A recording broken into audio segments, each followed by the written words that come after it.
The Greater Good Science Center presents Half Full, Social Science for Raising Happy Kids, a discussion series between Dr. Christine Carter and Kelly Corrigan. So sometimes I feel like I'm sort of overwhelmed with all these different things that I'm trying with my kids, and I just want to focus on one thing. I want like a mantra. I want something super high impact that's going to change the way I operate every day. Okay. I have the one thing for you. I have just reviewed all of Carol Dweck's research on mindsets and the psychology of success, and that's what we got to focus on this year, mindsets. Mindsets. I'm writing it down. Okay. All right. There are basically two different types of mindsets that everything kind of falls into. There's the fixed mindset, which is the belief that kids are born with whatever talents they're going to have. They have certain proclivities. They're gifted. They're natural. Their traits are set in stone, basically. And the growth mindset is the belief that success really comes from effort and practice and hard work. So this is almost like nature versus nurture, right? Yes, exactly. So the fixed mindset is the really strong belief in nature.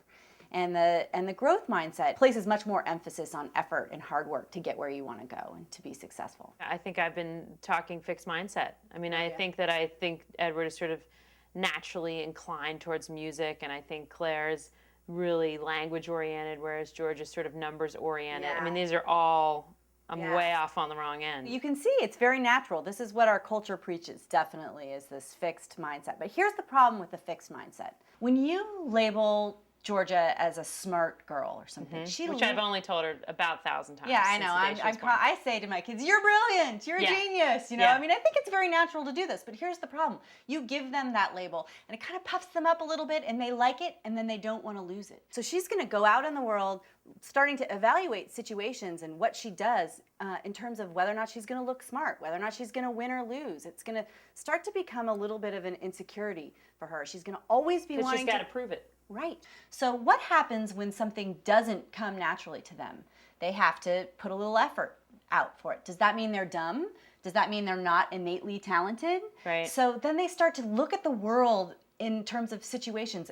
Am I going to look smart in that situation? Right. It's why the kids don't take hard classes. And actually, there's some great research behind that that shows that really fixed mindset college students will avoid taking the classes that they need to get better if they're at risk. Or it's all those kids who are the top of their class, and then they go to the Ivy League school and meet all the other kids that are top of their class and have a nervous breakdown because they're so used to being the smart one. It's a very uncomfortable feeling to feel like you have to always be proving yourself and protecting that special label that's been given to you. It also just pulls all the control away, because if you think that the reason why you did well on the test is because you're so smart, right, and then you do poorly on a test, right, then what does that mean? That you're no longer smart?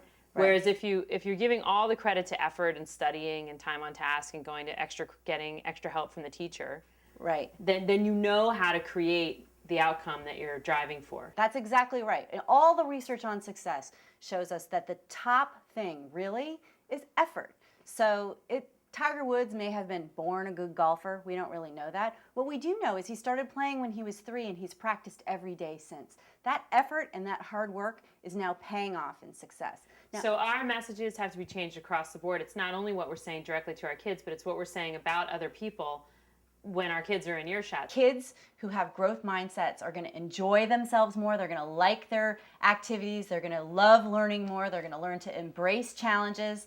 Growth mindsets are a real key to having a happy childhood. So fixed mindset is a recipe for sort of joyless achievement, whereas growth mindset is a great recipe for a happy childhood. Okay, so my mantra, growth mindset. Join us next time on Half Full, Social Science for Raising Happy Kids, when we focus on the processes that lead to achievement.